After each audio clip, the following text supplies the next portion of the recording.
예, 안녕하세요. 정의당 당원 여러분.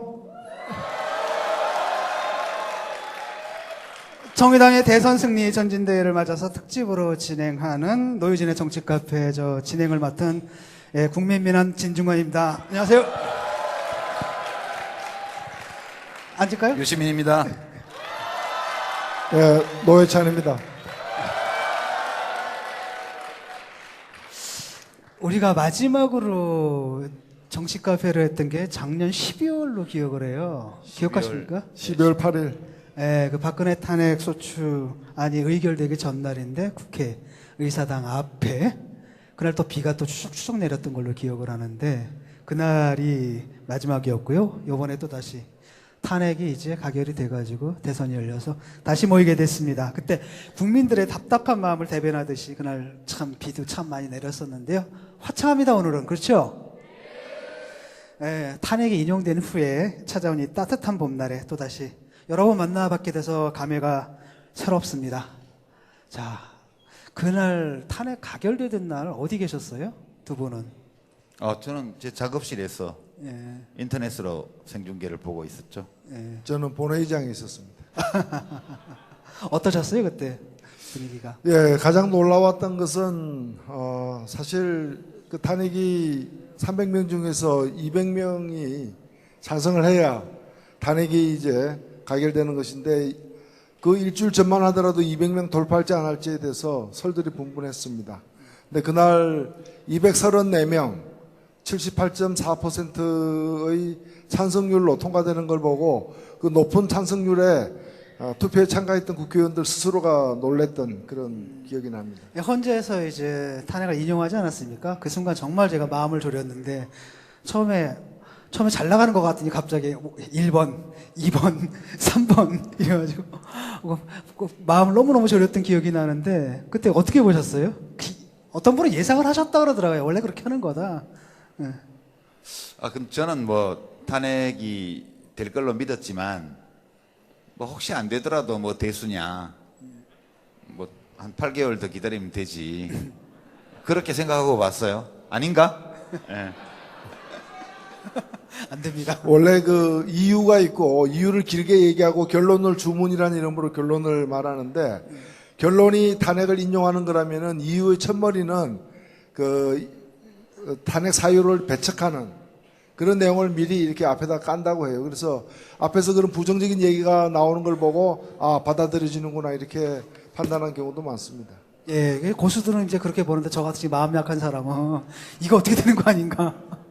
가슴을 너무 졸였던 기억이 납니다. 오늘 그동안 어떻게 지내셨습니까? 지금 한 3개월 동안 우리가 지금 마지막으로 만나본 게 거의 한 3개월 전이죠? 예. 석 달을 바쁘셨죠? 넘었죠. 예. 넘었는데 우리 유시민 작가께서는 그냥 썰전 나와가지고 너무 화려하셔가지고. 그 옛날에 우리 정치 카페에서 하던 거 그냥 하는 건데 새삼스럽게 그렇게 말씀을 해주시니까 좀 민망하더라고요. 요즘은 연예인으로 불리신다고. 아니 얼마 전까지만 하더라도 저하고 같이 동춘 섞어서 하던 사람들인데 요새 제가 이 집권을 위한 이 뒷골목을 배회하는 사이에 두 분은 완전히 연예인 돼가지고 만나기 힘듭니다. 예, 오늘 토크 들어가가지고요. 그 토크에서 크게 세 가지 주제를 말씀을 드릴까 합니다. 하나는 박근혜 탄핵 이후에 정의로운 대한민국이 과연 이루어질까 이런 주제고요. 두 번째는 노동이 있는 민주주의 그리고 심상정 그리고 세 번째는 19대 대선 전망과 관전 포인트를 드리는 그런 시간을 가질까 하는데요. 어떻습니까? 탄핵은 탄핵이고 이제부터 큰 과제가 생긴 것 같아요. 탄핵 이후, 그러니까 탄핵 그 자체가 목적이 아니라 탄핵을 통해 가지고 우리가 이제 이 사회에 무너진 상식과 정의와 이 모든 것을 다시 바로잡을 과제를 갖게 된 것 같은데 참 지난한 과정이죠. 선대위원장이 우선 한 말씀 하셔야죠. 탄핵 이후 과제. 촛불광장에서 우리 국민들이 많이 들고 있었던 팻말이 박근혜 퇴진 그리고 이게 나라냐라는 건데 헌재 판결로 인해서 일단 대통령은 퇴진됐습니다. 그러나 박근혜 대통령이 한 명만 끌어내렸을 뿐이지 이 사태를 만들어냈던 그 깊은 여러 가지 이유들 예를 들면 불평등이나 불공정이나 또 적폐니 하는 이런 것들은 이제 해결의 어떤 도마 위에 올려져 있을 뿐이지 아직 시작은 하지 않았다. 우리는 첫 단추만 끼웠을 뿐이지 아직 이게 나라다라고 얘기할 수 있는 제대로 된 개혁의 출발점에 서 있을 뿐이다. 그래서 앞으로 우리가 하는 일에 따라서 이번 촛불혁명의 성공한 혁명으로 기록될 것인지 실패한 혁명으로 귀결될 것인지는 앞으로 우리가 해야 할 일에 따라 달려있고 그 첫 번째 관문이 이번 19대 대통령 선거다라고 생각하고 있습니다. 뭐 탄핵했으니까 과제야 뻔하죠. 뭐 다 하시잖아요. 저는 두 가지라고 생각합니다. 첫 번째는 정권 교체.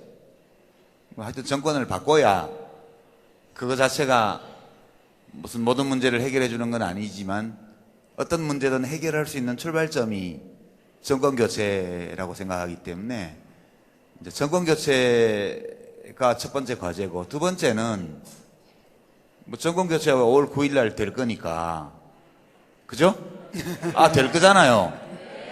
네, 그건 될 거라서. 올해 심상정 후보가 홍준표만 이기면 된다고. 아니, 그러니까 이제 정권 교체라 하면 홍준표 씨가 자유한국당 후보가 되고 유승민 바른정당 후보하고 단일화해서 또 혹시 단일 후보가 되면 그거 이기면 정권 교체 아니에요? 그죠? 그러니까 누구든 이기면 정권 교체예요. 그죠? 예. 그게 첫 번째고, 두 번째는 이제 정권 교체 이후에 사회 개혁, 우리 사회를 어떤 면을 어떤 방식으로 어디까지 바꿀 거냐, 그게 우리 과제인데, 첫 번째 과제하고 연결해서 보면 정권 교체는 되는데 이제 얼마나 확실한 정권 교체냐, 이게 그게 문제죠. 예. 그게 그 이후에 이 사회적인 개혁이 어디까지 진행되느냐, 이런 것들은 꼭 지금 야권의 어떤 후보가 1등을 하는 것 말고도 진보정당 후보가 또 얼마나 많은 국민의 신임을 얻느냐, 그게 그 뒤 과정에 영향을 상당 부분 미칠 거다. 저는 그렇게 예. 이렇게 말해야 당원으로서. 예, 개혁이라고 말씀하셨는데 지금 정치권에서는 이제 적폐청산이란 말을 참 많이 하는 것 같습니다.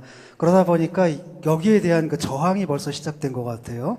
그러니까 조선일보죠. 3월 22일자 컬럼에 보니까 적폐청산부터 청산하자. 아니, 시작도 안 했는데 적폐청산부터 청산하자 이렇게 나오는데, 그 제가 한번 그대로 인용을 해볼게요. 적폐청산이란 말부터 청산하자. 적폐라는 말이 모호하다면 청산은 폭력적이다. 이 말은 부채청산 같은 곳에나 쓰는 말이지 역사와 사람에게 쓰이는 것이 아니다.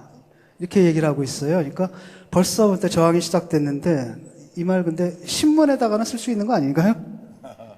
청산의 말을 가장 많이 써야 될 때가 역사와 사람이죠. 예. 우리가 반민족 행위자 반민특위라고 있었지 않습니까? 반민족 행위자 특별조사위원회라고도 있었는데, 이런 역사의 고비고비에 과거사에 대한 청산을 제대로 하지 못했기 때문에 여기까지 왔다라고도 볼 수 있는 것이고, 지금 우리 사회의 여러 가지 모순과 부조리를 낳는 고질적인 문제 중에서 오랫동안 형성되어서 고착되어 가지고 쉽게 고치지 않는 이런 것들을 우리가 적폐라고 부르는 것이기 때문에 적폐일수록 청산해야죠. 그런데 적폐란 말도 꺼려하고 청산이라는 용어를 갖다가 두려워하는 것은 거의 적폐이거나 당사자가 청산되어야 될 사람일 가능성이 굉장히 높은 거죠. 그러니까 조선일보가 그 얘기하는 거는 자연스러운 이치라고 저는 생각됩니다. 예. 이번에 그 종편 그 심사에서 탈락했어야 마땅한데 결국 탈락이 안 됐잖아요. 이런 것들 보면은 이게 적폐청산이라는 게 말처럼 쉬운 건 아니다라는 생각이 좀 듭니다. 근데 이 칼럼 쓴 분이 뭐 이름은 모르겠는데 꼭 알만한 가치도 없을 것 같고, 그렇긴 한데 이제 참 게을러요, 이 칼럼을. 저도 글 쓰는 입장에서 볼 때 칼럼은 이렇게 쓰면 안 되거든요. 적폐가 모호하다면 그때 어떻게 하죠? 사전을 찾아봐야죠. 그죠? 사전을 찾아보면 적폐는 오랫동안 쌓인 폐단, 이렇게 되어 있습니다, 사전에. 그러면 또 폐단이 뭐야? 또 폐단을 찾아보면 일에서 무언가 잘못되어 있거나 또는 해악이 있는 거, 이게 폐단이라고 그래요. 그러니까 이제 제가 가르쳐 드릴게요. 혹시 뭐 이거 들으시면 이분이 참조해 주시면 좋겠어요. 적폐라는 거는 오래 쌓여온 잘못된 일 또는 사회적 악, 이거를 적폐라고 그러는 건데, 그거 왜 모호하다고 그러지? 적모호하면 거울을 닦고 자기 얼굴을 보세요. 자기가 근무하는 신문사의 신문 제호를 그 거울에 비춰보면 바로 그것이 적폐임을 알 수 있죠?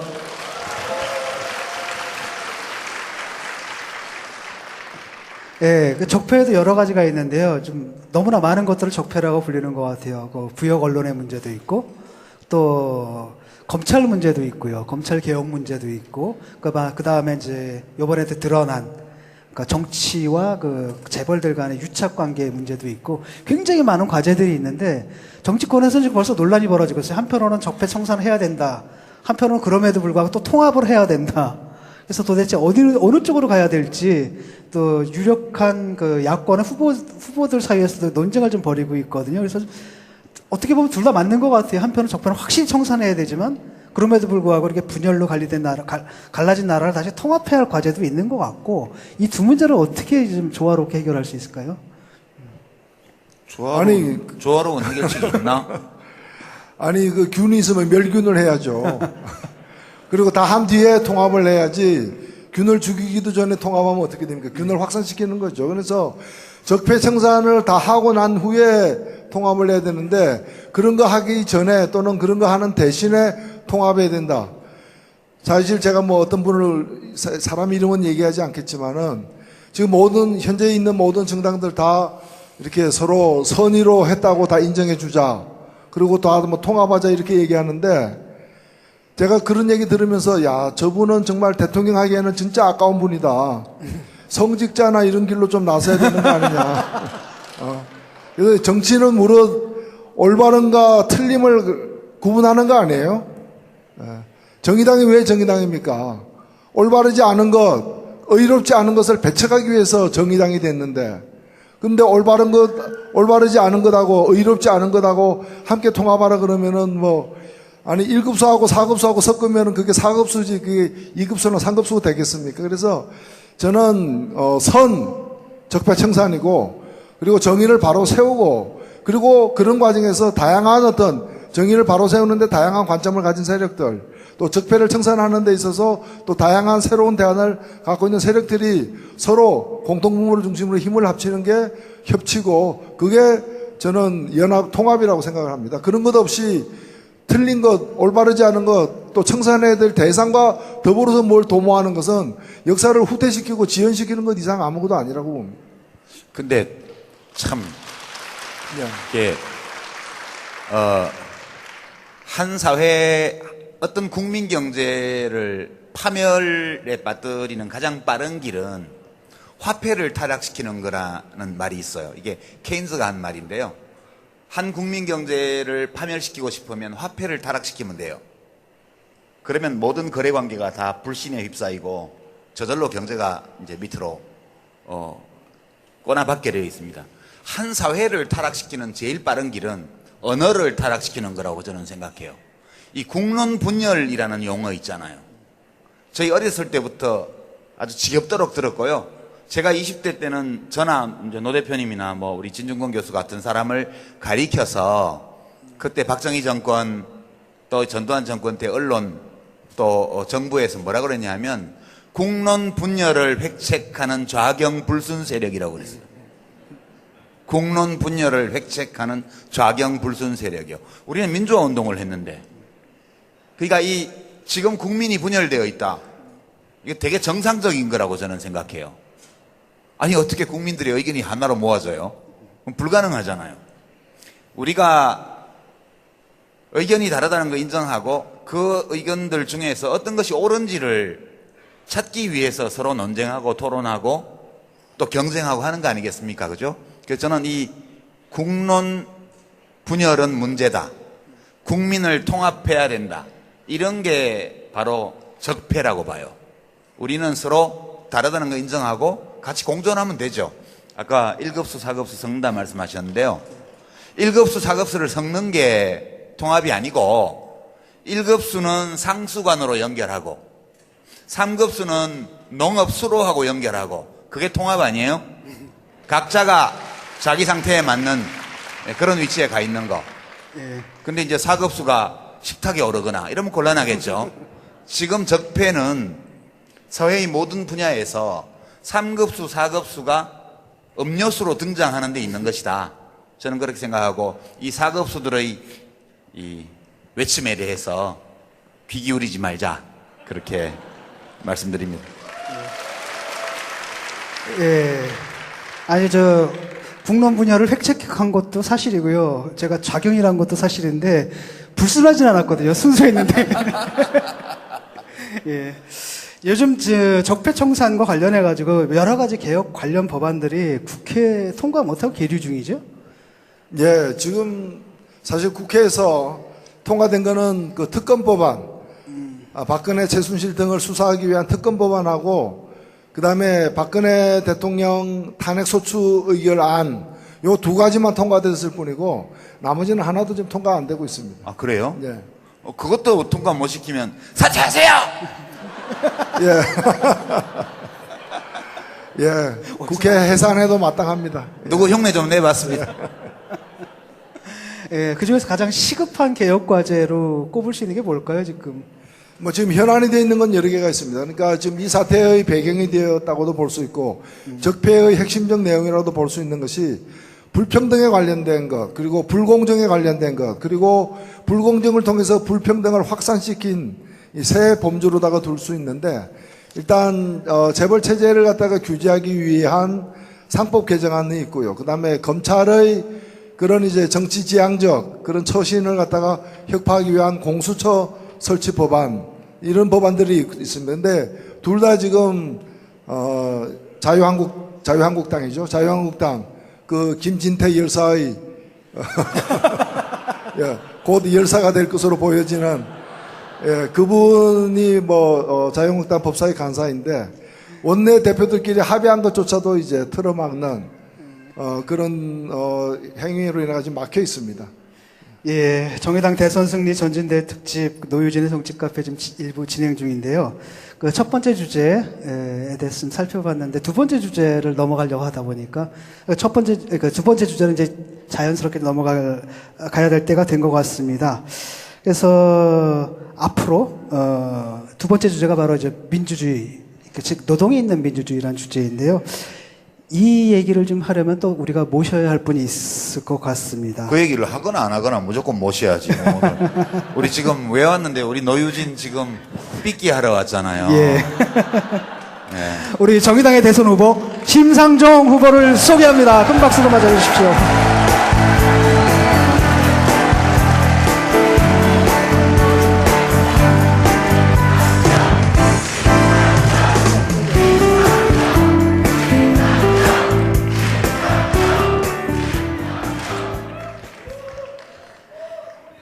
제가 대선 후보가 되고 지지율이 낮으니까 그 정의당의 그 힘센 사람들 다 어디 갔냐? 유시민, 진중권 다 어디 갔냐? 맨날 그 소리를 들었는데 오늘 이 자리에 함께 하니까 여러분 힘나시죠? 네. 감사합니다. 와주셔서. 아니, 우리가 좀 전에 우리가 휴게실에서 대화를 나눴는데요. 여러 가지 대화를 나눴습니다. 그 중에서 제가 인상 깊게 봤던 게 뭐냐면, 그 홍보하는 인원 뽑을 때, 그 공식 계제, 아세요? 그 문구가 너무 재밌더라고요. 심상정을 신분리로 착각할 수 있는 자기신뢰를 가진 분, 자기신뢰 능력을 가진 분. 이렇게 나오더라고요. 그랬더니 우리 유 작가님께서 그 능력은 심상정 대표가 제일 크게 가지신 거 아닌가? 이렇게 대답을 하시더라고요. 네. 요즘 난리가 났습니다. 요즘 한간에 강한 비판도 들어오고 있습니다. 얼마 전에는 뭐였습니까? 수혜였잖아요. 수혜였다 갑자기 김고은으로 노선을 졸업했습니다. 갈아타셔가지고. 제가. 아니 진보 정치인이 일관된 노선을 견제해야지. 아니, 저희 제 탓이 아닙니다. 저희 캠프에서는 절대 김고은을 홍보한 적이 없습니다. 요즘에 김고은 팬클럽에서 항의 올까봐 조마조마합니다. 그만해. 그러니까 자신의 변신을 대중의 요구에 부응한 것처럼 위장하지 마세요. 아니 좀 닮았다면서요. 아니 지금 수혜나 김고은 이외의 다른 연예인들이 지금 긴장하고 있어요. 자기가 호명될까봐. 그래서 지금 유일한 방책은 뭐냐면 빨리 당선시키는 것밖에 없어요.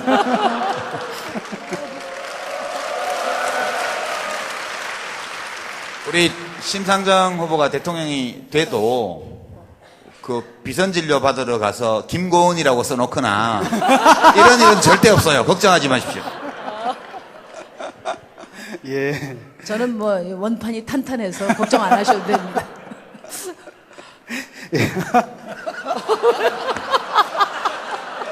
워낙 탄탄해서 실이 안 들어가. 아, 이렇게 걱정하지 말. 사회자가 이렇게 노골적으로 웃으면 안 되지. 예.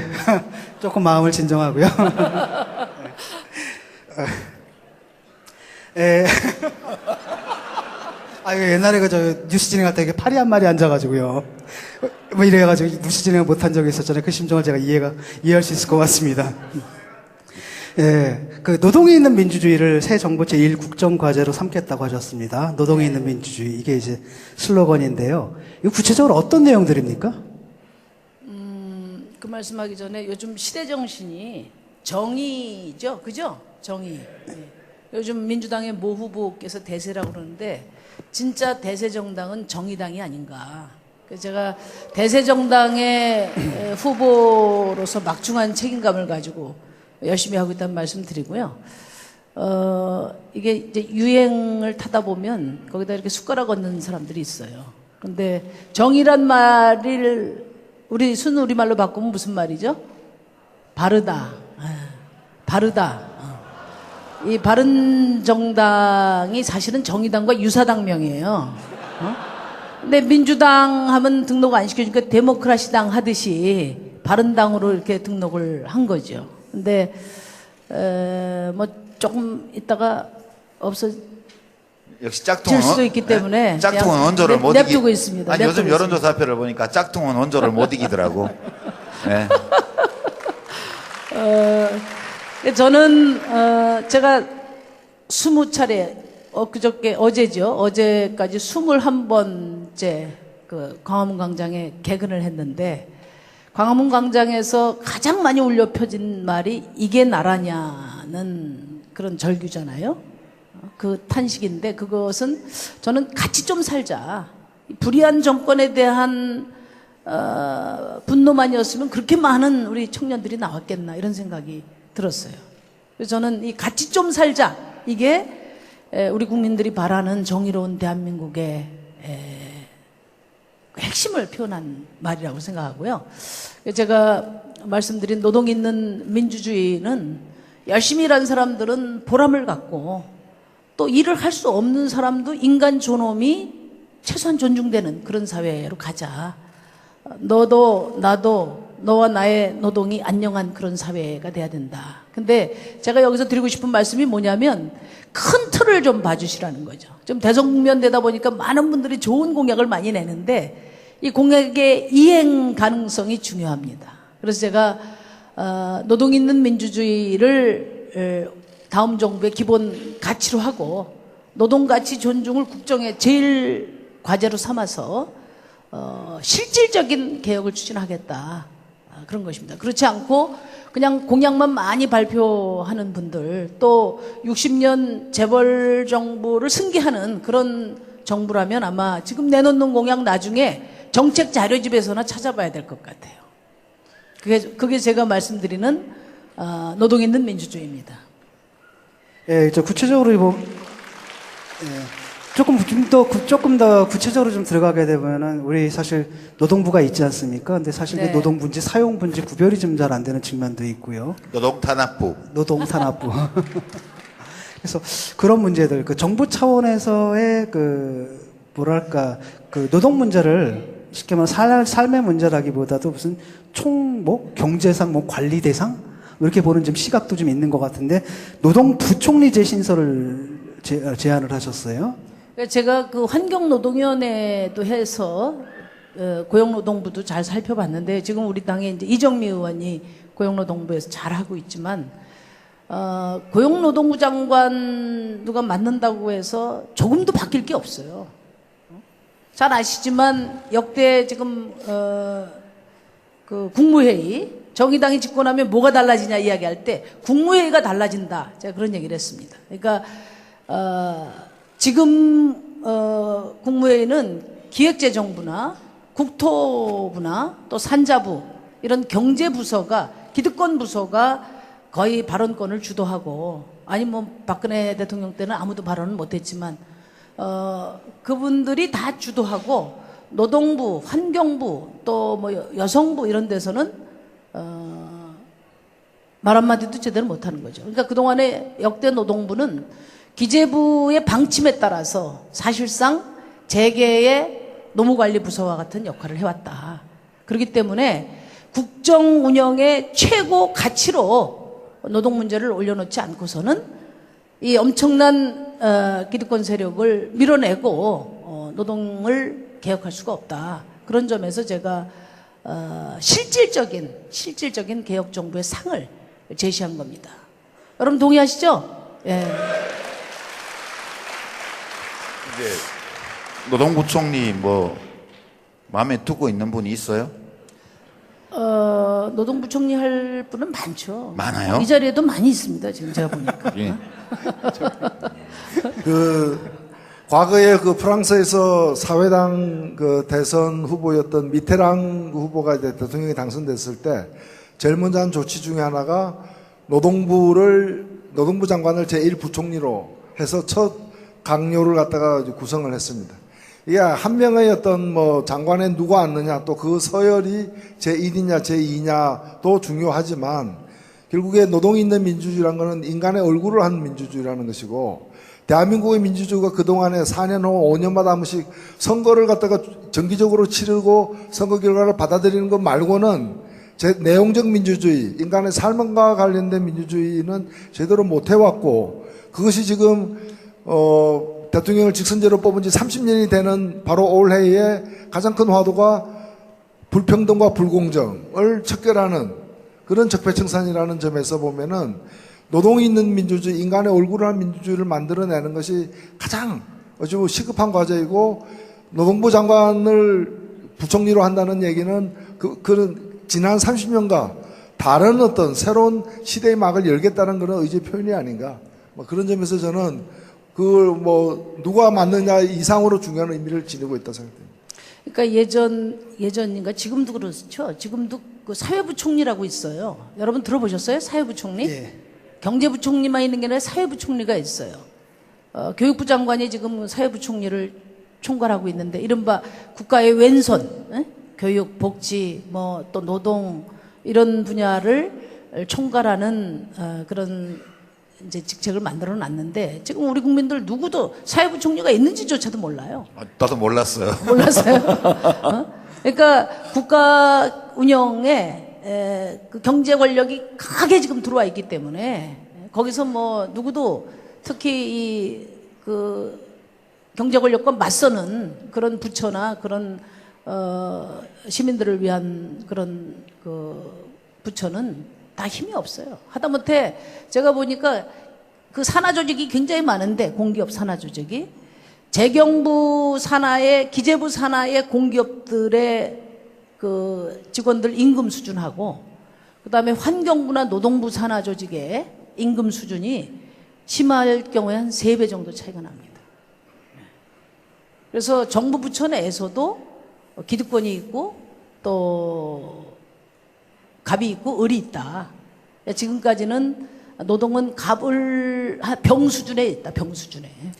이것을 최우선 과제로 만들고자 하는 의지의 표현이다. 이렇게 생각해 주시면 될 것 같아요. 뭐 구체적인 체계는 아마 더 검토해서 바람직한 실효성 있는 방안을 찾아야 될 것 같습니다.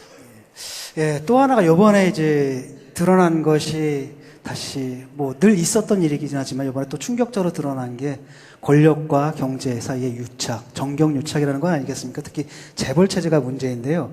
최근에 제가 그 방송 프로그램을 통해 가지고 야권의 몇몇 유력한 대선 후보들을 만나서 인터뷰를 했는데 좀 약간 충격을 받은 게 있어요. 야권의 가장 유력한 그 후보인 그분이 제가 물어봤습니다. 그 재벌을 어떻게 할 거냐, 재벌 해체에 대해서는 어떻게 생각하시느냐 했더니 재벌 해체는 반대하시는 것 같더라고요. 그러니까 재벌 자체는 인정한다는 말씀을 듣고 제가 충격을 받았거든요. 왜냐하면 제 생각에는 재벌은 해체해야 된다. 말로는 그렇게 하고 실천적으로는 인정해버리는 그게 이제 그 당의 일반적인 스탠스였는데 이번에 아주 노골적으로 딱 그렇게 말씀하셔가지고 굉장히 충격을 받았는데요. 어떻게 생각하십니까? 지금 뭐 우리 노 의원께서는 그걸로 한번 이제 곤욕도 치르셨고 그랬었는데 그 정의당에서 아니 그 후보가 말씀하셔야지 이런 거를 뭐 우리 옆에서 좀 거들 테니까 일단 말씀해 보셔요. 네. 저야 또 이따가 또 말씀드릴 기회가 많고 오랜만에 우리 당원들하고 만나시는 우리 유시민 당원 또 진중권 당원께서 말씀 많이 해주시면 좋을 것 같습니다.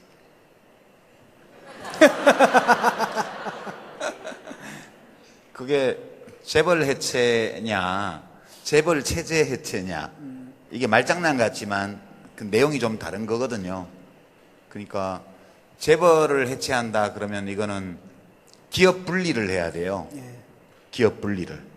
이제 기업 분리를 하려면 지금 있는 공정거래법이나 이런 거는로는 안 되고 그 20세기 초, 19세기 말 20세기 초에 미국에서 만들어졌던 시어먼법이나 안티트러스트법 이런 그러니까 반독점법, 강력한 반독점법을 만들어서 어떤 기준을 충족할 경우에 정부가 강제력을 동원해서 기업을 분리시킬 수 있어야 돼요. 근데 지금 그렇게 할 수 있는 법이 없어요. 그러니까 이제 그게 재벌 해체고 재벌 체제 해체는 그렇게까지는 안 가면서 그 재벌 시스템을 이용해서 불공정한 행위를 일삼고 시장 경제 질서를 해치고 그리고 소득 분배나 부의 분배를 더욱 불평등하게 만드는 이제 그런 것들을 못하게 하는 그게 재벌 체제 해체의 의미인데 대개 지금 야권의 대통령 후보들의 재벌 해체 또는 재벌 체제 해체라는 공약 표현은 좀씩 다르지만 강제적인 기업의 해체까지도 주장하는 후보는 없는 것 같아요. 지금 현재. 제가 공약을 냈습니다. 아, 그래요? 왜냐하면은 이재용 씨가 구속이 돼서 하게 되면 이제 삼성을 어떻게 할 것인가가 중요합니다. 그래서 계열명령 분리제도 또 기업 분할법을 이번에 공약으로 냈습니다. 그 말씀 하시라고 제가 따라드렸습니다. 근데 보통 이제 그 재벌 해체 이렇게 이야기하면 이제 많은 분들이 이런 것 같아요. 이재용 씨가 구속되고 지금 재벌 총수들이 다 구속되면은 경제 망하지 않냐? 가뜩이나 어려운데 네? 좀 봐줘야 되지 않냐? 이런 말씀을 많이 하시는데 근데 지난번에 이제 이재용 씨 수사하고 구속할 때 세계적인 그 경제 전문지들이 다 한결같이 대환영을 했어요.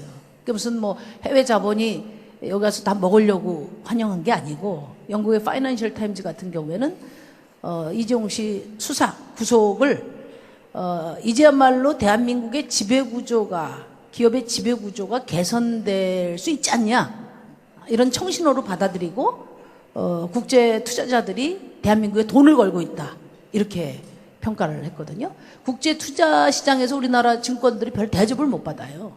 코리아 디스카운트라고. 그게 재벌들의 황제 경영 때문에 그런 거거든요. 근데 그런 점에서 세계 시장에서는 훨씬 더 이번 정경유착에 대한 수사, 근절 이런 것들이 대한민국 발전에 그 기초를 강화시킬 것으로 이렇게 다 평가하고 있다는 거. 그리고 이재용 씨하고 삼성 대기업은 다른 거죠. 우리가 재벌 해체 이야기할 때는 이제 오로지 핏줄이라는 이유만으로 경영을 반드시 세습해야 되는. 그래서 이 과정에서 온갖 불법, 탈법, 정경유착, 비자금 조성이 다 일어나잖아요. 그리고 그런 사람들이 이 소유권에다가 경영권까지 쥐다 보니까 그게 지금 대한민국 경제의 최대 리스크라는 거 아닙니까? 예를 들면 골목시장 침탈이라든지 또 일감 몰아주기라든지 또 뭐 원화청 불공정 거래, 이게 이 재벌 3세의 땅 짓고 헤엄치기 경영 행태하고 아주 직결돼 있다. 그래서 저희는 그냥 재벌들이 그동안에 우리 노동자들 갈취하고 불법하고 하니까 밉고 분노해서 그냥 다 처단하자 이런 얘기가 아니고 진짜 대한민국 경제의 건강한 발전을 위해서 너무나 필요하고 중요하다, 이런 생각을 갖는 겁니다. 그 연관해서 제가 하나 좀 말씀해 주시면 좋겠다는 생각에서, 지난 2월에 이제 우리나라의 경제학 연구단체, 학회, 경제학 학회들이 다 모여서 경제학 통합 학술대회를 했어요. 제가 거기 이제 토론자로 잠깐 나갔는데, 거기서 장하성 교수가 정리해서 발표한 데이터를 보면 1995년하고 2015년을 비교하니까, 그러니까 20년 동안요, 전체 국민소득 중에서 이제 민간 가계가 가져간 거, 그게 70%에서 60% 수준으로 약 10%포인트 감소했어요. 그러니까 지금 GDP 기준으로 말하면 연간 150조 원이에요. 연간 150조 원이 20년 전에는 민간 가계로 흘러갔던 돈인데 지금은 다 기업으로 가고 있다는 뜻입니다. 그러니까 이런 조건에서는 어떤 복지 정책도 분배 약화를 막을 수가 없고, 어떤 사회 정책도 경제적 양극화를 막을 수 없다. 그래서 이제 이 문제를 근본적으로 해결하지 않으면 한국 경제는 그렇지 않아도 성장률이 떨어지고 있는데, 그 저성장 속에서 일어나는 그런 국민 경제의 어떤 총생산, 국민 총생산, 이것마저도 이제 못 나눈다는 이제 그 지적을 하셨더라고요. 재벌 해체, 재벌 체제 해체, 뭐 어떻게 표현하든 그것도 하나의 내용이 되겠지만 그것만으로 이 문제가 해결되지는 않을 것 같아요. 그래서 제가 그 민간 가계의 소득에는 노동소득만 있는 게 아니고 자산소득도 일부 있지만 전체 큰 틀에서 보면 대부분이 근로소득이거든요. 그래서 우리 심상정 후보께서 실제 제조업이든 서비스업이든 어느 분야든 간에 남에게 고용되어서 일하고 있는 분들의 몫이 커지지 않으면 이 양극화의 문제를 해소 못한다는 전제에서 볼 때 그 재벌 해체 이외에 어떤 정책들을 지금 내세우고 계신지 간략하게 소개를 좀 해주시면 좋겠어요. 저는 이제 가장 핵심적인 문제는 비정규직 문제와 또 노동권 문제라고 생각해요. 왜냐하면 정부가 모든 걸 다 해결할 수 없기 때문에 비정규직 문제, 최저임금 문제, 정부가 강력하게 정부 정책에 의해서 악화되어 온 정부 정책의 그러니까 친재벌 기득권 정치에 의해서 악화되어 온 것들을 정상화시키고, 나머지 시장 내에서는 우리 노동자들이 헌법상에 보장된 노동권과 시민권을 충분히 누리도록 해서 거기서 교섭력을 통해서 분배를 정상화시켜 나가야 된다. 그게 이제 저의 생각인데, 이번에 이제 국민 월급 300만 원 시대를 열겠다, 비정규직 정규직 하겠다, 최저임금 올리겠다 이야기하니까 퍼플리즘이라고 그래요. 퍼플리즘. 그래서 그거 포퓰리즘 해야 돼요. 아니 그죠? 그렇죠. 우리 심상정 맞아요. 대표 후보님은 포퓰리즘을 해야 된다고 저는 생각해요. 네, 맞습니다. 인기 있는 정책 있잖아요. 막 해서. 근데 그 룰라 그 브라질 대통령이 아주 중요한 얘기 했잖아요. 노동자들에게 주는 돈은 전부 비용이라고 이야기하고 기업들에게 주는 돈은 투자라고 이야기한다. 근데 저는 어떤 말을 하고 싶으냐면, 노동자들을 벼랑 끝으로 내모는 것은 정부의 정책 의지 가지고 일방적으로 그냥 밀어붙여서 다 하면서 그것을 정상화시키는 정책들에 대해서는 늘 현실성을 따지고 예산을 따지고 또 무슨 뭐 퍼플리즘이냐 아니냐를 따진다는 거죠. 이거는 기본적으로 잘못됐다. 정부 정책에 의해서 악화된 것은 정부 정책 의지에 따라서 원위치 시킬 수 있어요. 왜 못합니까? 그리고 지금 그 월 평균 300만 원 시대를 여는 것도 간단해요. 다들 비용을 어디서 댈 거냐 이야기하는데, 돈이 우리 경제 주체 중에 가계, 정부, 기업 중에 가계는 지금 뭐 가계 부채에 지금 폭발 일보 직전에 가 있고 정부도 지금 어려워요. 정부도. 그래도 좀 낫습니다. 가계보다는. 제일 돈이 많이 있는 데가 일부 대기업이에요. 그러니까 시장 경제라는 게 뭡니까? 경제 활성화라는 건 돈이 돌고 도는 게 활성화거든요. 그러니까 자본주의 이론에 따라서 생각해 볼 때도 지금 대기업에 있는 돈을 돌고 돌게 만들어야 이게 경제 활성화가 되는 거죠. 그래서 그 비용은 대기업, 원청, 프랜차이즈 본점에서 기본적으로 사회적 책임을 통해서 부담하도록 해야 된다. 그래서 제가 만든 게 살찐고양이법, 초과이익 공유제, 그리고 대리점법에서 대리점주들에게 강력한 교섭권을 부여하는 이런 제도를 통해서 이것이 중소기업이나 또 영세 자영업자들에게 전가되는 것이 아니라 지금까지 그 혜택을 몽졸이 다 누린 대기업하고 원청, 대리점주 본점에서 부담하도록 하겠다. 그 구체적인 실행 계획을 제가 이번에 공약으로 다 냈습니다. 예. 우리 루비가 특히 그 살찐고양이법에 관심이 참 많더라고요. 살이 쪘습니까? 예, 3대 압착 플랜을 제시하셨잖아요. 그 최저임금 연동제라든지 초과이익 공유제라든지 그다음에 아동 청소년하고 노인들 기본소득제라든지 간단하게 좀 설명 좀 해주시죠. 최저임금 연동제는 뭡니까? 그러니까 지금 그 전 세계의 그 선진 자본주의 국가 정상들이 지금 가장 이 저성장 시대에 주력하고 있는 게 최저임금 인상이거든요. 최저임금 인상하고 동일노동 동일임금 원칙을 강화하는 거. 뭐 오바마 전 대통령이나 또 뭐 메르켈이나 아베 전 총리도 지금 이거 가지고 사활을 걸고 있어요. 근데 우리나라는 최저임금 1만 원 인상 관련해서 아까 우리 유시민 작가께서 말씀하셨지만 지난 한 10여 년 동안 평균 물가 상승률보다도 못하게 올린 거예요. 그러니까 지금 제가 말씀드리는 1만 원은 매년 16% 정도 인상하면 되는데 노태우 정부 때, 김대중 정부 때 16% 연간 올렸어요. 그리고 노무현 정부 때도 12%, 13% 올렸다고요. 근데 이게 이명박, 박근혜 정부 때 들어오면서 한 자릿수로 떨어진 거예요. 그것까지 다 도둑질해 간 거예요. 그러니까 그것을 하면서 늘 누구에게 핑계를 대냐면은 중소자영업자들 핑계를 댄다고요. 그래서 많이 버는 고임금 사장들도 최저임금과 연동해서 임금 상한제를 도입하자. 그게 이제 10배. 핵심이에요. 공기업은 10배. 10배. 민간은 한 30배 정도 됩니다. 그러니까 니들 돈 더 받고 싶으면 아래부터 올려라 이런 뜻인가요? 지금 아까도 이제 말씀하셨지만은 민간 부분보다 기업이 더 이렇게 더 많이 성장하게 된 것은 그 지난 20년간 장하성 교수가 얘기한 그 20년간 모든 자원 분배나 투자에 있어서 기업을 우선시했기 때문입니다. 예를 들면은 20년 전에 비해서 현재 우리 한국 기업의 기업 총부채가 2분의 1로 줄어들었어요. 근데 그 같은 기간 동안 가계부채가 4배가 늘었거든요. 그러니까 8배 차이로 벌어진 이 이유가 각 가정들은 좀 태만하고 기업들은 부지런해서가 아니라 예를 들면 우리가 국민의 세금을 이루어진 공적자금 하나라도 어디로 갔습니까?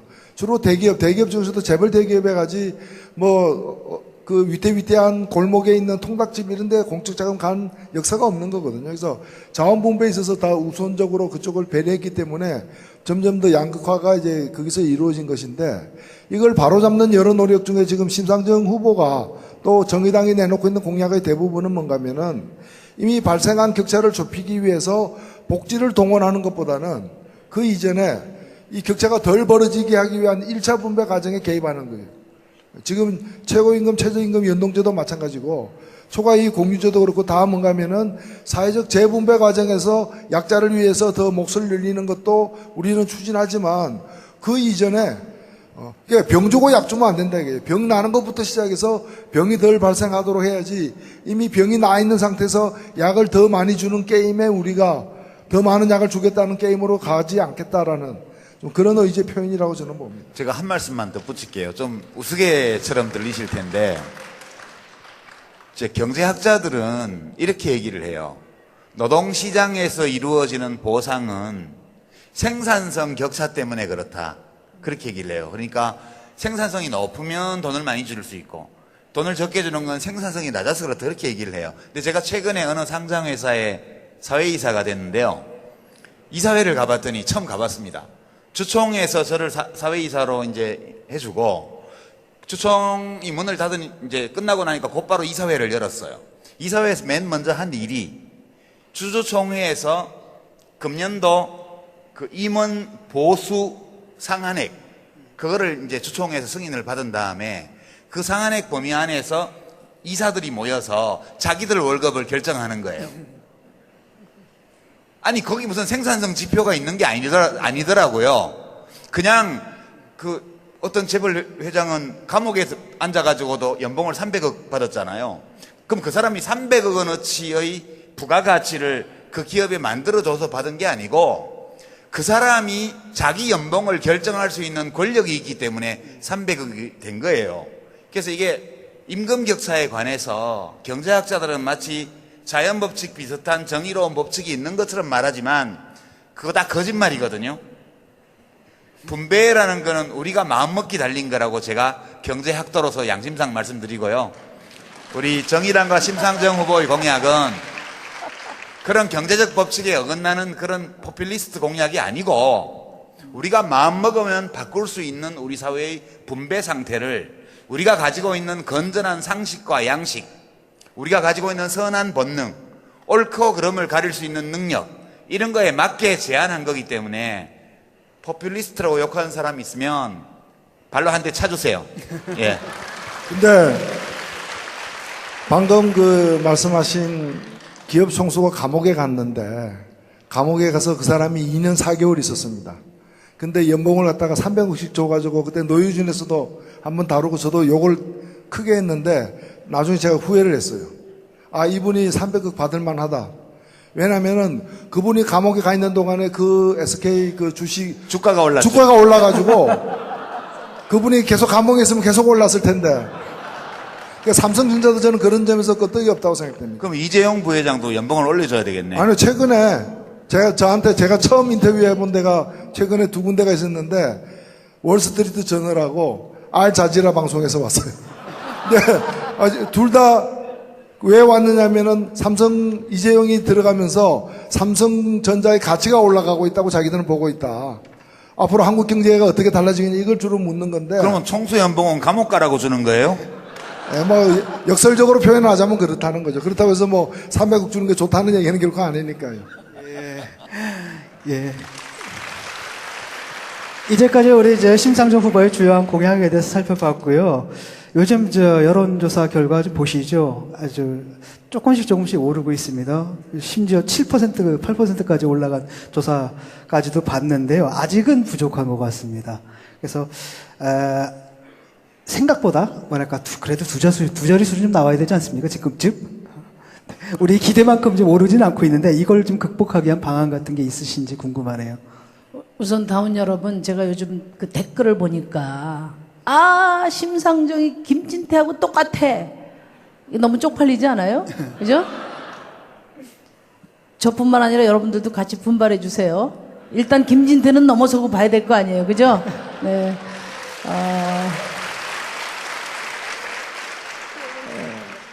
저는 이제 패족이라고 할 만한 자유한국당이 지금 한 15% 정도 나오잖아요. 그죠? 그런데 한 15%. 당 지지율? 당 지지율. 15까지는 안 가고 한 11. 아니, 많이 나오는 건 그 정도. 12. 근데 저는 새로운 변화를 열망하는 우리 시민들이 그보다 숫자가 적다고 생각하지 않아요. 그죠, 여러분? 지금은 뭐 큰 당들이 그 큰 장이 섰는데 그 입구까지 틀어막고 지금 장사를 해서 저희 정의당이 시장 안에도 못 들어가고 그 문 밖에서 노점 지금 하고 있는 그런 형국인데, 예? 이 장사가 끝나고 나면은 어떻게 됩니까? 저는 실질적 변화를 열망하는 시민들은 다 정의당으로 올 겁니다. 민주당에서 대량 난민 사태가 날 수 있도록 제가 확실히 하겠습니다, 여러분. 아니, 요즘 전 세계적으로 난민이 못 오게 오려고 막으려고 난리인데. 우리 정의당은 난민을 환영하는 정당입니다. 우리 문을 활짝 열어놓도록 하겠습니다. 예, 그래서 우리 선대위에서 보트를 많이 준비하고 있습니다. 우리 대한민국 각 당의 보트 피플들을 받아들이려고 하고 있습니다. 그 다음에 이제 두 번째는 이번 대선의 의미를 우리 국민들에게 정확하게 전달하는 것이 중요할 것 같아요. 당선자 한 사람 정하는 것으로 끝나면 진짜 대한민국 미래가 없습니다. 민주당이 민주당 오른쪽하고 경쟁 구도로 이번 대선이 끝나버리면 저는 우리 대한민국 거기서 멈춰버린다고 생각해요. 이제는 이번 대선은 새로운 경쟁 구도를 만드는 대선이다. 저는 우리 국민들이 앞으로도 시간이 많이 남아 있습니다. 현상 유지냐 아니면 변화의 정치를 선택할 것이냐. 그 변화의 정치의 중심에 저와 우리 정의당이 있다. 이렇게 생각합니다. 그래서 우리 열심히 하면은 고지에 도달할 수 있습니다. 예, 알겠습니다. 진중권 당원께서도 열심히 해주시고. 그러지 않아도 제가 지금 출연하고 있는 그 프로그램에 제가 막 우기고 있습니다. 빨리 모셔와야 된다고. 지난번에 썰전 나가가지고 굉장히. 오늘 그 유시민 작가는 좀 어깨 이렇게 딱 펴고 왔을 거예요. 아니, 제가 사실 오늘 이 자리에 오면서 좀 억울했어요. 왜냐하면 그때 노 대표님께도 그렇게 제가 말씀을 드렸고, 우리 이제 심 후보님 참모들한테도 제가 정의당 평당원으로서 이번 대선에 우리 당의 후보를 위해서 기여해야 될 100%를 썰전 초대로 하겠습니다. 더 이상 저에게 뭘 요구하지 마십시오. 이랬더니 그것만 해주면 된대요.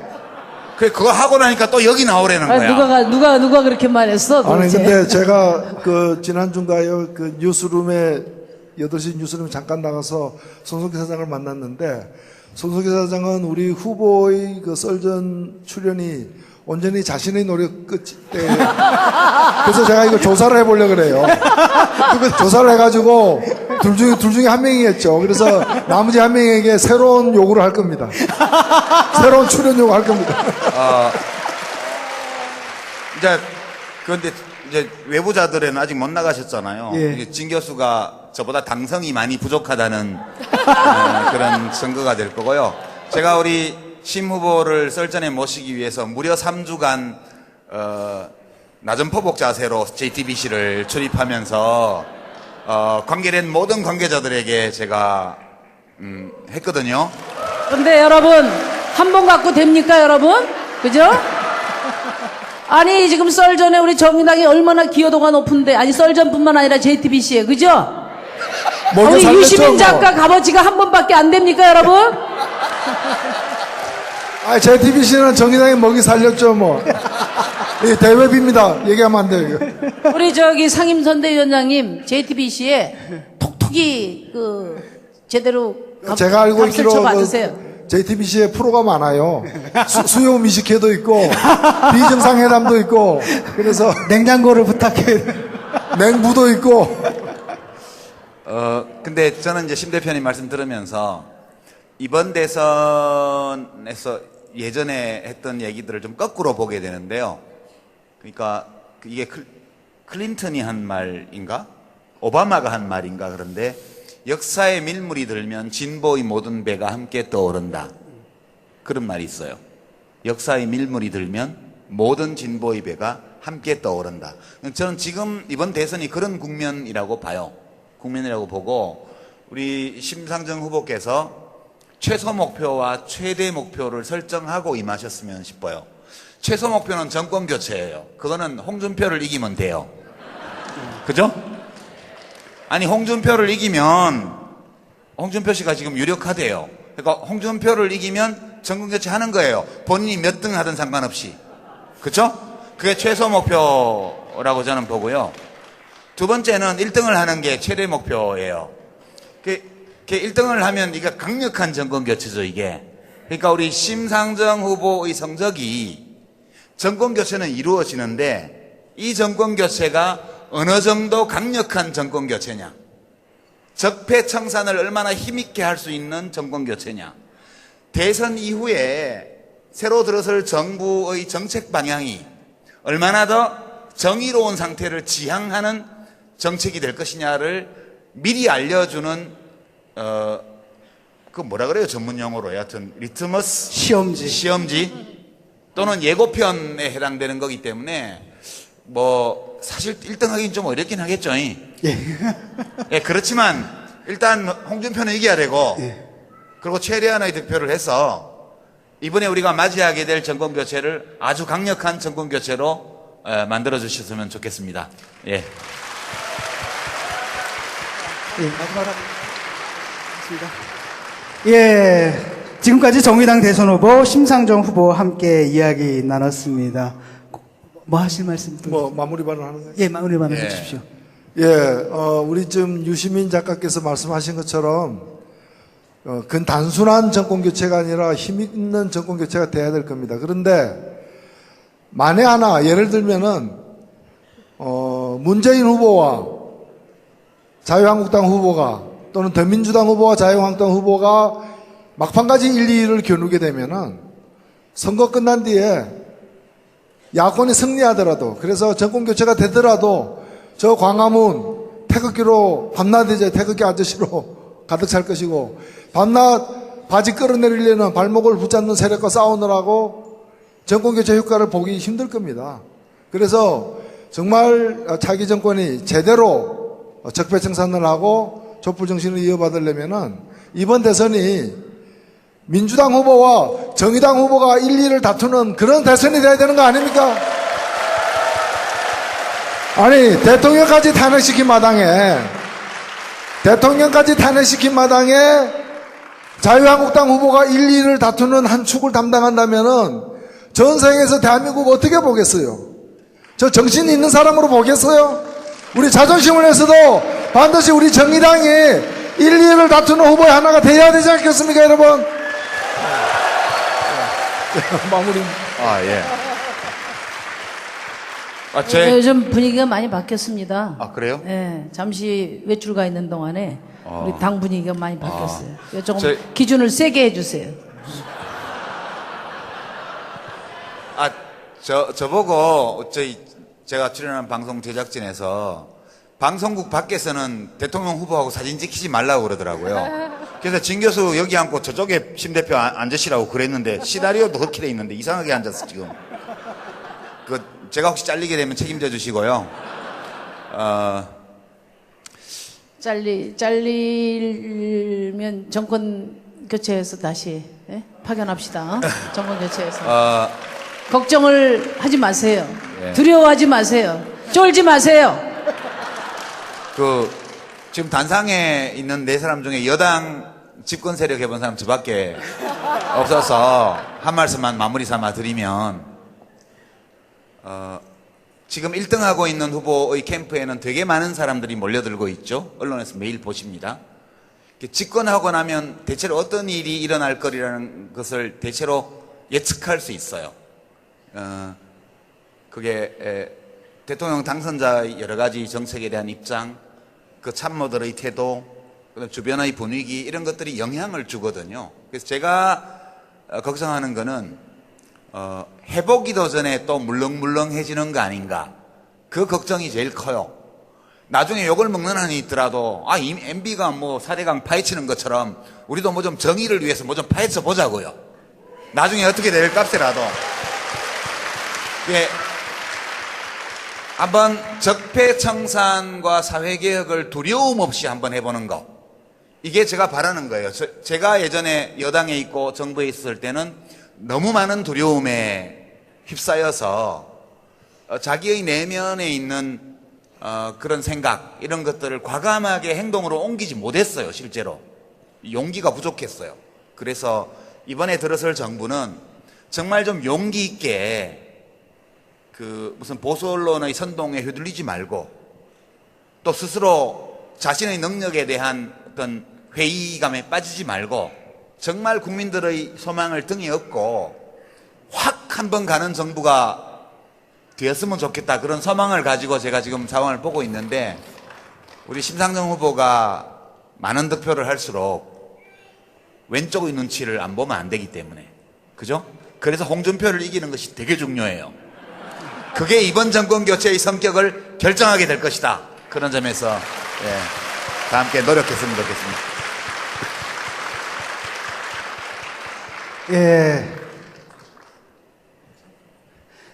지금 단상에 계신 분들 중에서 집권 경험이 있는 유일한 분이신데요.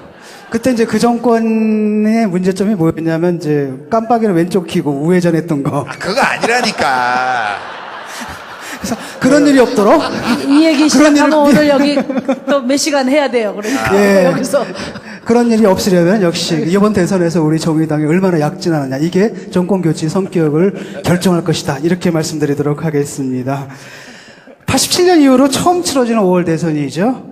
세월호 인양처럼 진실이 수면 위로 떠오르고 정의가 승리하는 5월이 됐으면 하고요.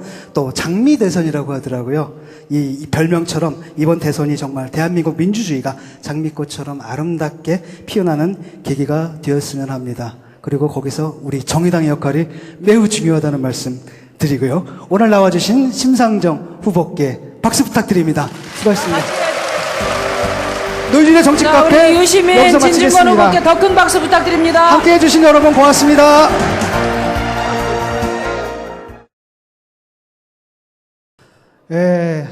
안녕하세요, 정의당 당원 여러분.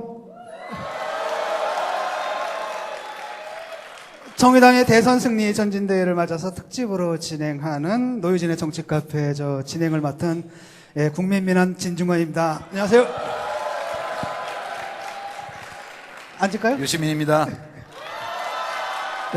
노회찬입니다.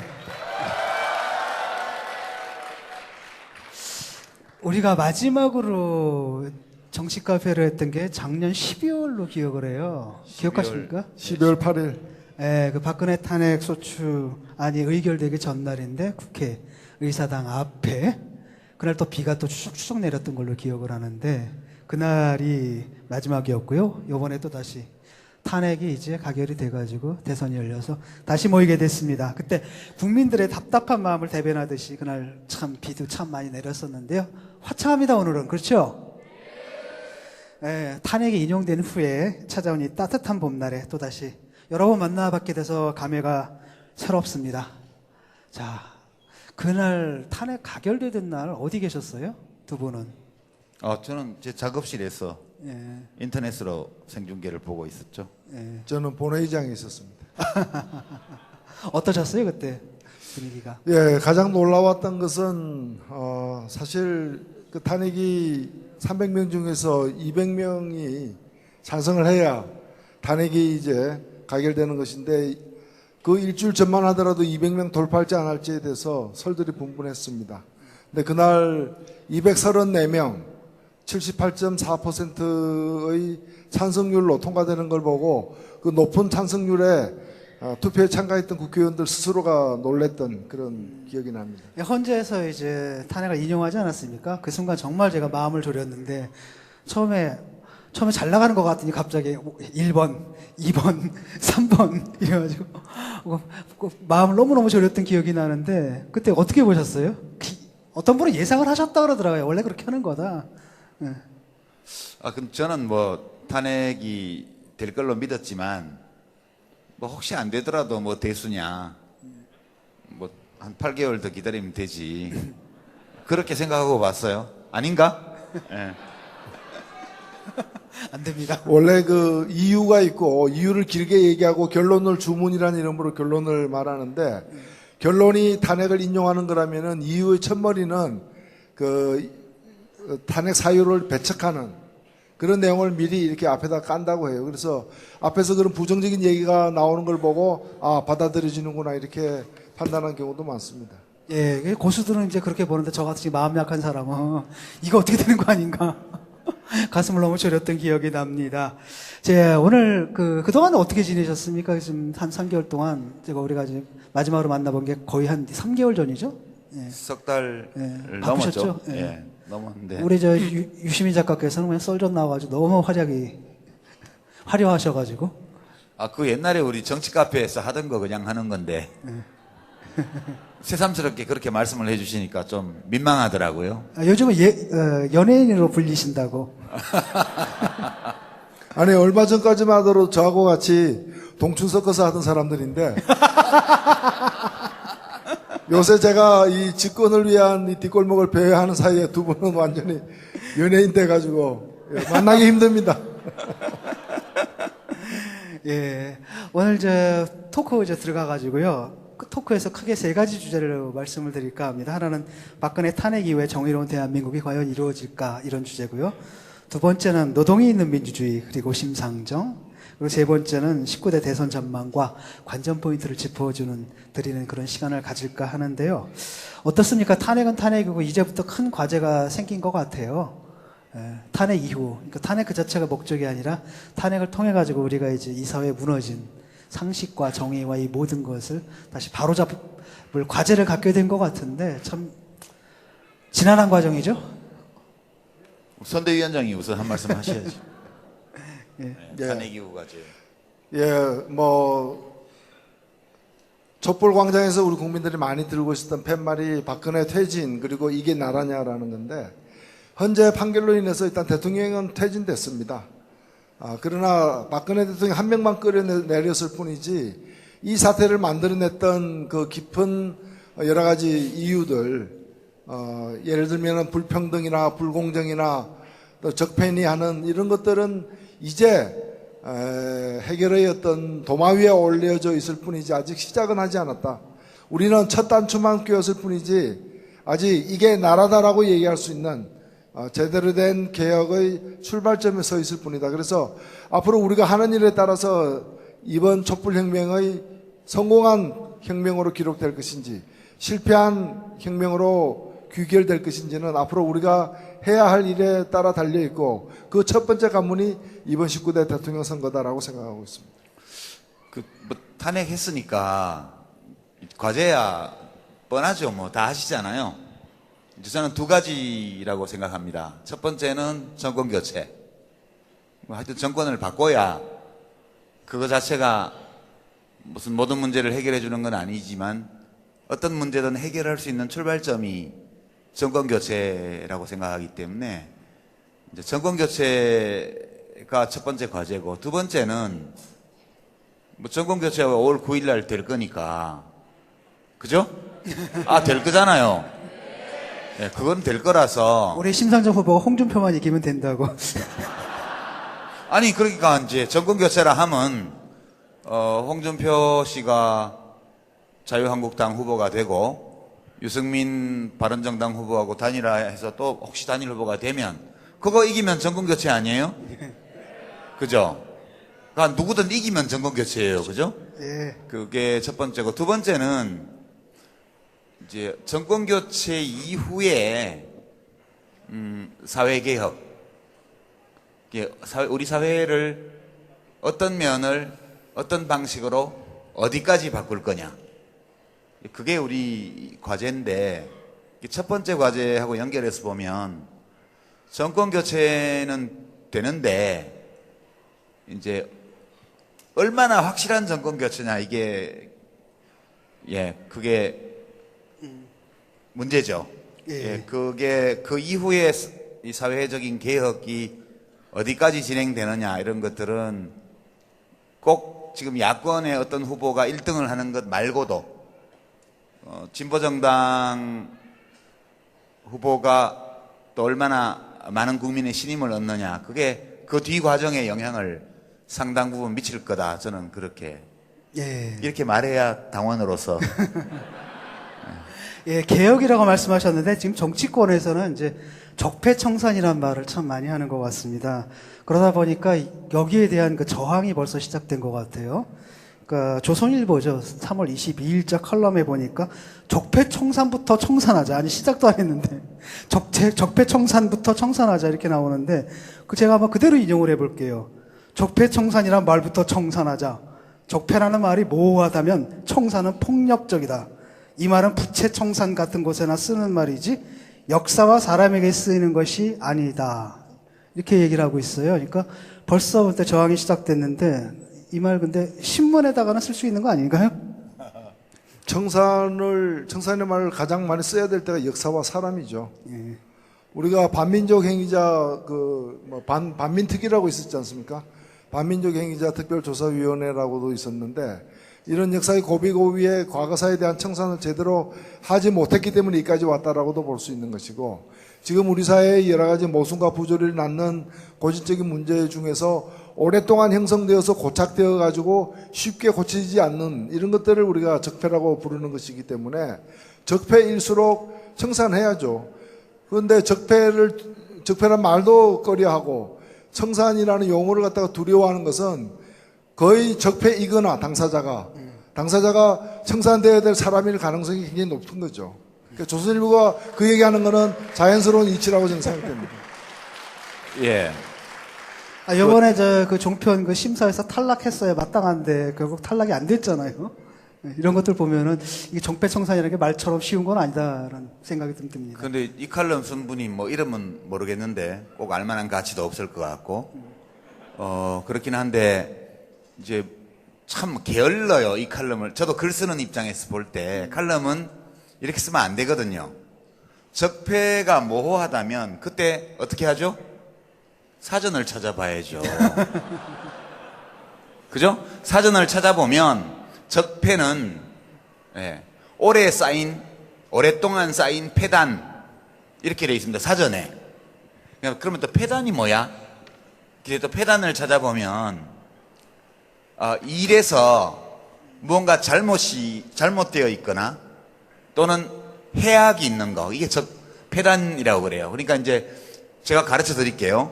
혹시 근데 이제 사급수가 식탁에 오르거나 이러면 곤란하겠죠.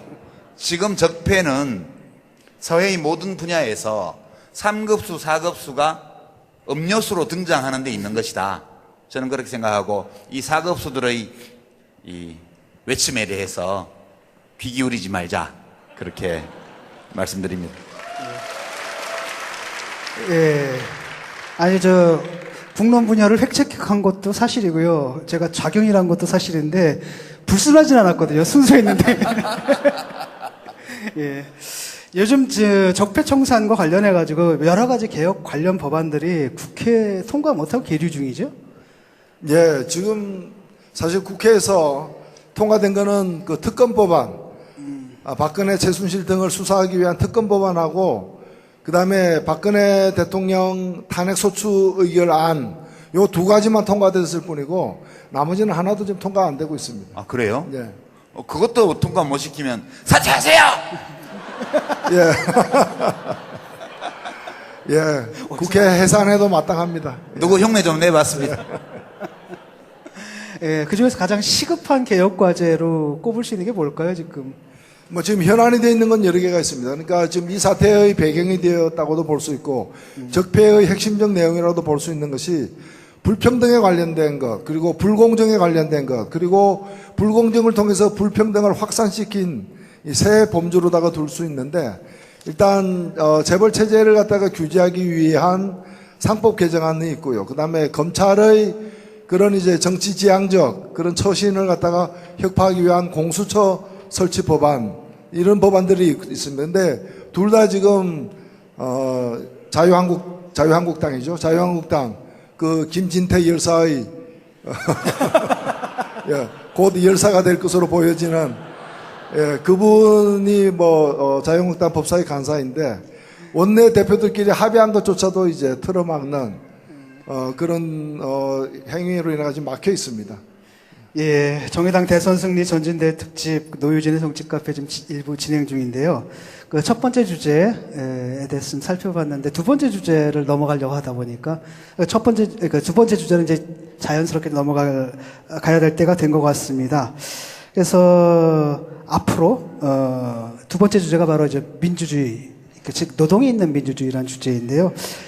이 얘기를 좀 하려면 또 우리가 모셔야 할 분이 있을 것 같습니다. 그 얘기를 하거나 안 하거나 무조건 모셔야지. 우리 지금 왜 왔는데 우리 노유진 지금 삐끼 하러 왔잖아요. 예.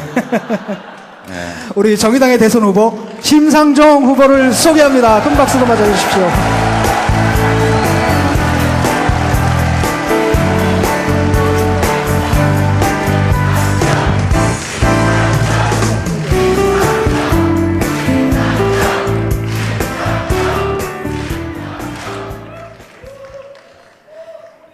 제가 대선 후보가 되고 지지율이 낮으니까 그 정의당의 그 힘센 사람들 다 어디 갔냐? 어? 유시민, 진중권 다 어디 갔냐? 맨날 그 소리를 들었는데 오늘 이 자리에 함께 하니까 여러분 힘나시죠? 네. 감사합니다. 와주셔서. 아니, 우리가 좀 전에 우리가 저 휴게실에서 대화를 나눴는데요. 뭐 여러 가지 대화를 나눴습니다. 그 중에서 참 제가 인상 깊게 봤던 게 뭐냐면 그 홍보하는 인원 뽑을 때 그 공식 계제 아세요? 그 문구가 너무 재밌더라고요. 심상정을 신분리로 착각할 수 있는 자기신뢰를 가진 분, 자기신의 능력을 가진 분 이렇게 나오더라고요. 그랬더니 우리 유 작가님께서 그 능력은 심상정 대표가 제일 크게 가지신 거 아닌가? 그렇게 대답을 하시더라고요. 예. 요즘 뭐 난리가 났습니다. 요즘 한간에 좀 강한 비판도 들어오고 있습니다. 뭐 얼마 전에는 뭐였습니까? 수혜였잖아요. 수혜였다 갑자기 김고은으로 노선을 졸업했습니다. 갈아타셔가지고. 제가. 아니 진보 정치인이 일관된 노선을 견제해야지. 아니, 저희 뭐 제 탓이 아닙니다. 저희 캠프에서는 절대 김고은을 홍보한 적이 없습니다. 요즘에 김고은 팬클럽에서 항의 올까봐 조마조마합니다. 그만해요. 그러니까 자신의 변신을 대중의 요구에 부응한 것처럼 위장하지 마세요. 아니, 좀 닮았다면서요. 아니 지금 수혜나 김고은 이외의 다른 연예인들이 지금 긴장하고 있어요. 자기가 호명될까봐. 그래서 지금 유일한 방책은 뭐냐면 빨리 당선시키는 것밖에 없어요.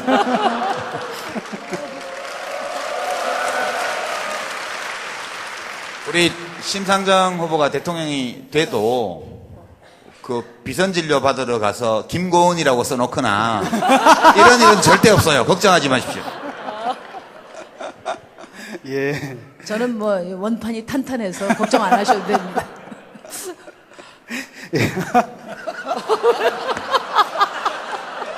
워낙 탄탄해서 실이 안 들어가. 이렇게 걱정하지 말.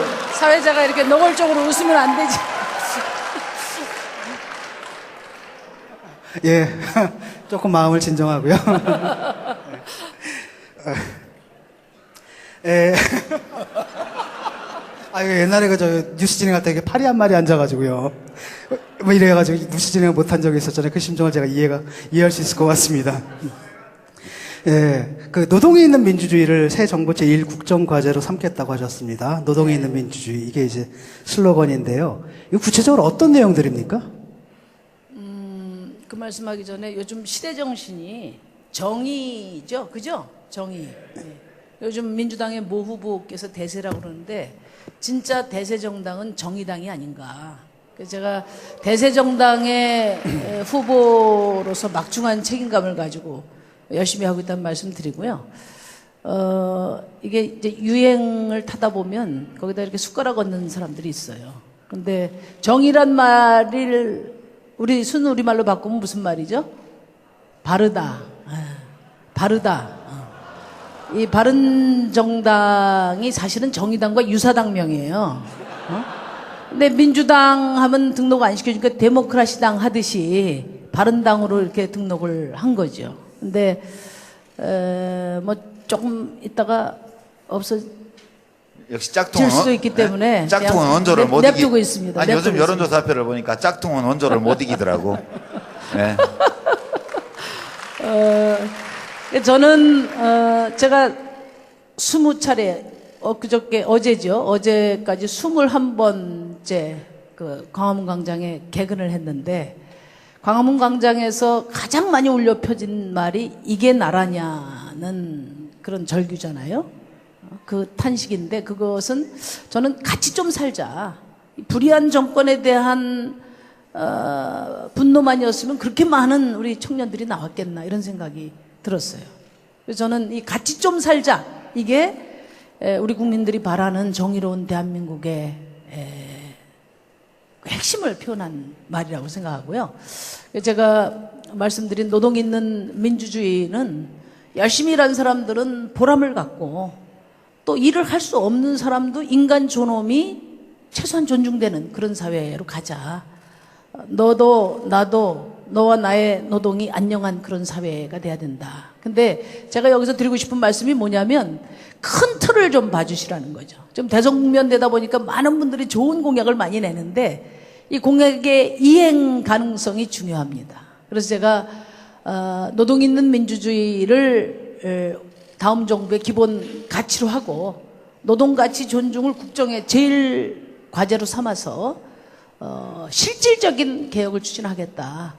그런 것입니다. 그렇지 않고 그냥 공약만 많이 발표하는 분들, 또 60년 재벌 정부를 승계하는 그런 정부라면 아마 지금 내놓는 공약 나중에 정책 자료집에서나 찾아봐야 될 것 같아요.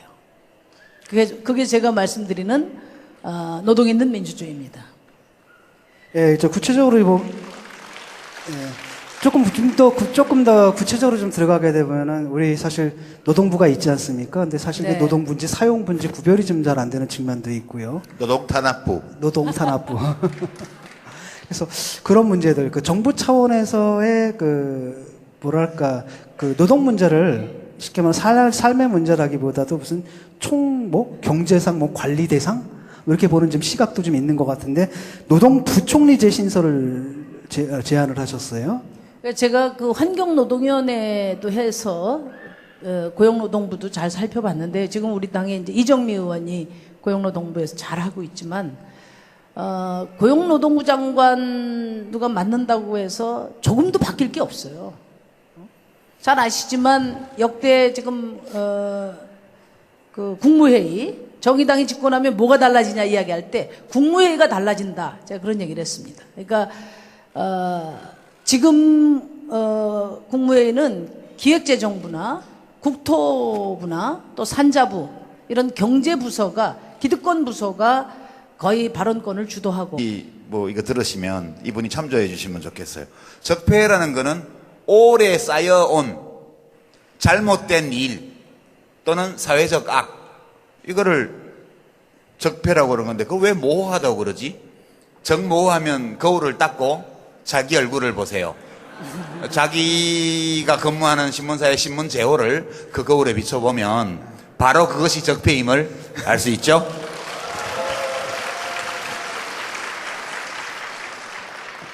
예, 그 적폐에도 여러 가지가 있는데요. 좀 너무나 많은 것들을 적폐라고 불리는 것 같아요. 그 부역 언론의 문제도 있고, 또 검찰 문제도 있고요. 검찰 개혁 문제도 있고, 그 다음에 이제 요번에도 드러난 그러니까 정치와 그 재벌들 간의 유착 관계 문제도 있고 굉장히 많은 과제들이 있는데 정치권에서 지금 벌써 논란이 벌어지고 있어요. 한편으로는 적폐 청산을 해야 된다.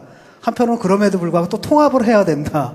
그래서 도대체 어느 쪽으로 가야 될지 또 유력한 그 야권의 후보들 사이에서도 논쟁을 좀 벌이고 있거든요. 그래서 어떻게 보면 둘 다 맞는 것 같아요. 한편은 적폐는 확실히 청산해야 되지만 그럼에도 불구하고 이렇게 분열로 갈라진 나라를 다시 통합해야 할 과제도 있는 것 같고 이 두 문제를 어떻게 좀 조화롭게 해결할 수 있을까요?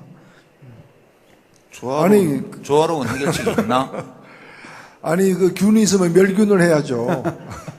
그리고 다 한 뒤에 통합을 해야지 균을 죽이기도 전에 통합하면 어떻게 됩니까? 균을 확산시키는 거죠. 그래서 적폐 청산을 다 하고 난 후에 통합을 해야 되는데 그런 거 하기 전에 또는 그런 거 하는 대신에 통합해야 된다. 사실 제가 뭐 어떤 분을 사람 이름은 얘기하지 않겠지만은 지금 현재 있는 모든 정당들 다 이렇게 서로 선의로 했다고 다 인정해 주자. 그리고 다 뭐 통합하자 이렇게 얘기하는데 제가 그런 얘기 들으면서 야, 저분은 정말 대통령 하기에는 진짜 아까운 분이다. 성직자나 이런 길로 좀 나서야 되는 거 아니냐. 그래서 정치는 무릇 올바른가 틀림을 구분하는 거 아니에요? 정의당이 왜 정의당입니까? 올바르지 않은 것, 의롭지 않은 것을 배척하기 위해서 정의당이 됐는데, 근데 올바르지 않은 것하고 의롭지 않은 것하고 함께 통합하라 그러면은 아니 1급수하고 4급수하고 섞으면은 그게 4급수지 그게 2급수나 3급수가 되겠습니까? 그래서 저는 적폐 청산이고 그리고 정의를 바로 세우고 그리고 그런 과정에서 다양한 어떤 정의를 바로 세우는데 다양한 관점을 가진 세력들 또 적폐를 청산하는 데 있어서 또 다양한 새로운 대안을 갖고 있는 세력들이 서로 공동분모를 중심으로 힘을 합치는 게 협치고 그게 저는 통합이라고 생각을 합니다. 그런 것 없이 틀린 것, 올바르지 않은 것, 또 청산해야 될 대상과 더불어서 뭘 도모하는 것은 역사를 후퇴시키고 지연시키는 것 이상 아무것도 아니라고 봅니다. 근데 참 네. 이게 한 사회 어떤 국민 경제를 파멸에 빠뜨리는 가장 빠른 길은 화폐를 타락시키는 거라는 말이 있어요. 이게 케인즈가 한 말인데요. 한 국민 경제를 파멸시키고 싶으면 화폐를 타락시키면 돼요. 그러면 모든 거래 관계가 다 불신에 휩싸이고 저절로 경제가 이제 밑으로 꼬나박게 되어 있습니다. 한 사회를 타락시키는 제일 빠른 길은 언어를 타락시키는 거라고 저는 생각해요. 이 국론 분열이라는 용어 있잖아요. 저희 어렸을 때부터 아주 지겹도록 들었고요.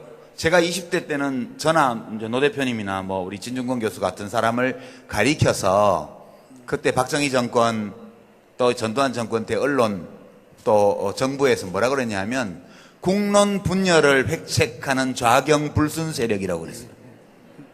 국론 분열을 획책하는 좌경불순 세력이요. 우리는 민주화 운동을 했는데, 그러니까 이 지금 국민이 분열되어 있다. 이게 되게 정상적인 거라고 저는 생각해요. 아니 어떻게 국민들의 의견이 하나로 모아져요? 그럼 불가능하잖아요. 우리가 의견이 다르다는 거 인정하고 그 의견들 중에서 어떤 것이 옳은지를 찾기 위해서 서로 논쟁하고 토론하고 또 경쟁하고 하는 거 아니겠습니까? 그죠? 그래서 저는 이 국론 분열은 문제다. 국민을 통합해야 된다. 이런 게 바로 적폐라고 봐요. 우리는 서로 다르다는 거 인정하고 같이 공존하면 되죠. 아까 1급수, 4급수 섞는다 말씀하셨는데요. 1급수, 4급수를 섞는 게 통합이 아니고 1급수는 상수관으로 연결하고 3급수는 농업 수로하고 연결하고 그게 통합 아니에요?